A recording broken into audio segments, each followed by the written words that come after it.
Welcome back to our review of Python. Again, I want to emphasize that this cannot serve as a replacement to a real Python or programming course, but it might just be enough to get you through if you're familiar with programming in another language, and you can use Google when you do have problems. This time we're putting together more of the technical foundation of this course. We're going to put functions and data into classes, save them in a file, and get them from Git.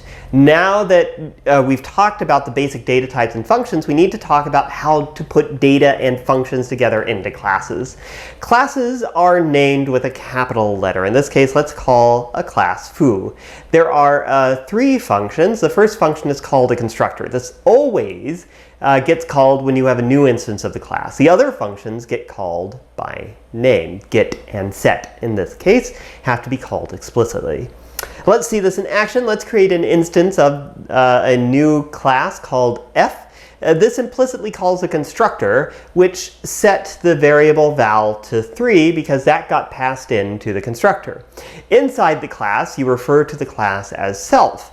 Then you can store data in the class by just typing self dot the name of the variable.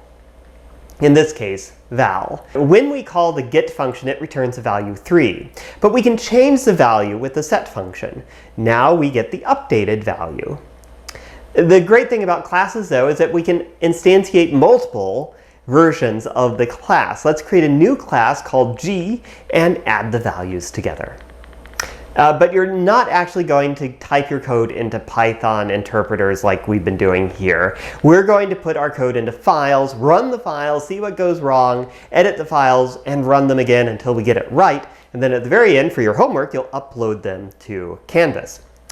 But to make your life easier for homeworks, you won't have to start from scratch. You can grab the code for this course from GitHub. So go to the course webpage, linked down below, and look for the link to the homework template, and then clone the repository. You can do that by typing git. That's the name of the Git version manager. Then clone. You're saying that you want to clone this repository, and then the name of the repository. Don't necessarily type what I've typed here. Make sure to go to the course description for the course that you're enrolled in and get the homework link from there. You can then edit the code on your machine locally to complete the homework. You may want to investigate forking repositories if you want to use Git to track your progress or to move code between your desktop and laptop. However, don't make these forks public. It's a violation of the honor code, and it makes more work for me. If you don't understand what any of that meant, that's fine. It won't be a problem for you. Don't fork publicly. The great thing about Git is that when there are oversights or errors in the homework assignments, and there always are, I'm sorry, you can just pull updates from the repository, and then Git will merge the remote changes with your local changes without much difficulty. Okay, now that you've cloned the repository, you can run the files. Let's go into the warm-up homework directory and run the program matrixmultiply.py. You can do this by typing Python followed by the name of the program that you want to run, in this case, matrix multiply. If you get the error no such file or directory, you're probably in the wrong directory. If you get the error import error no module named numpy, that means you need to install the package. You can usually do this by typing pip install numpy, replacing numpy with the name of the module or package that you need. But hopefully there aren't any errors at all. When you run the program, it asks you to input 2 matrices that will then be multiplied together. The last thing that I want to introduce is a concept called unit tests. A unit test is another Python program, but instead of running a program to do a specific thing, a unit test makes sure that some other program is running correctly. In general, I think that writing tests is a good idea in software development. Don't just start programming. First, figure out what your program needs to do, how you check to make sure that it's doing what it's supposed to do, and write a test to do the check automatically.